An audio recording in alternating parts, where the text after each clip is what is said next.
Hey, welcome to another video from Medical Gear Outfitters. This one has saved my tail so many times. It seems like a very simple product, and honestly it is, but it could be a lifesaver. We're not talking about cat tourniquets, combat gauze, C-locks, or soft tees, but this absolutely can make a bad day into a better day. So, bite and sting pads. Ant bites, sting bites, little irritants, things like that. Man, these things help so much. Like, I don't like getting stung by fire ants. Most people don't. But you get stung, take one of these, open up, wipe it over the ant bite, takes out the irritation almost instantaneously.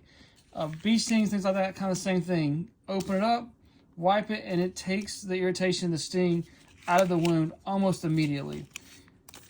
If you got a big baby like me, you need some of these in your kit. With kids, things like that, if you're a mom, you're a dad, just throw some of these in your kit and they're going to save your day one day. Like, you're going to take a grumpy little kid who's crying and this is going to save the day.